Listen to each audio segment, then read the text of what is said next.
Melissa, it's great to have you on. There's so much anxiety as we step into the new year, and a lot of it has to do with money. One of the major pressure points, of course, is at the grocery store, and we know that inflation is at 1.9%, around the Bank of Canada's target range. So the question is, in 2025, will lower inflation mean lower food prices, and what impact is this weak Canadian dollar having?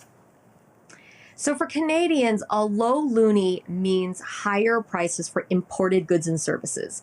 And especially we have been seeing that you said it, at the grocery store when it comes to food prices. There's a new report that in 2025, Canadians will be expecting overall food prices to rise between 3 and 5%. So for an average family of four like mine, you will spend projected $17,000 on food next year. That's an increase of up to $800 from last year.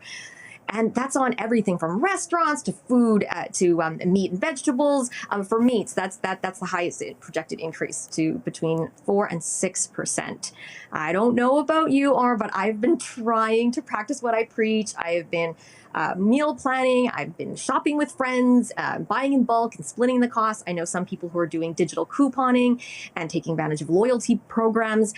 And I do also know that there's this increased popularity with putting cash in envelopes. So the envelope system, where you're saying, this much money every 2 weeks is earmarked for specific expenses like groceries, like gas, and this is helping people keep on budget.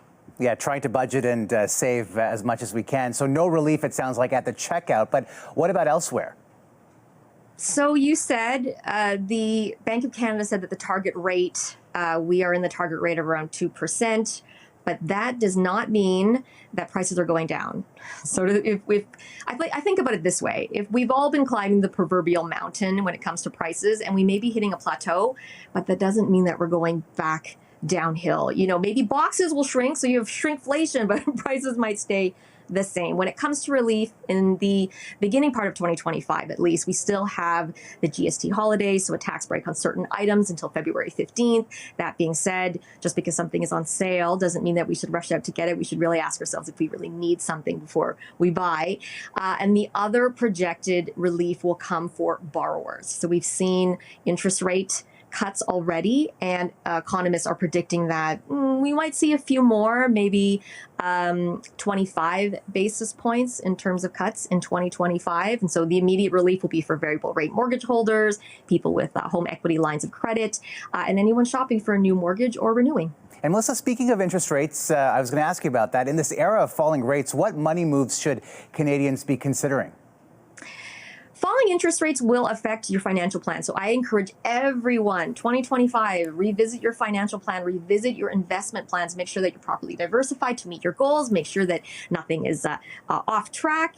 And if there is, then make the necessary changes, as well as maximize your tax advantage accounts like your TFSA, like your RRSP. This is where you want your investments growing tax-free or tax-deferred. And we talked about rate cuts. We talked about people who may be experiencing the maybe wonderful thing of more money in their wallets than expected. And so I would challenge anyone who has that experience to earmark that extra money, maybe with an automatic deduction, to financial goals like debt repayment and building an emergency fund.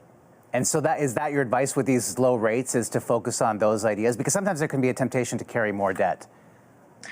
We have hit an all-time high when it comes to household debt of $2.5 trillion. And so if you want to make paying down debt a goal in 2025, a New Year's Eve resolution, so to speak, I think that is an excellent move. I would just say 3 things. The first one is you can't fix what you can't see. And so make a note of all of your debts, list them by interest rate, the minimum payment, the balance, and then pick a payment plan that is going to be motivating to you. So while making the minimum payment on all your debts, don't miss any payments. Pick one. If you get a work bonus, if you make a sacrifice here, allocate extra money to that debt and try to knock it out of the park.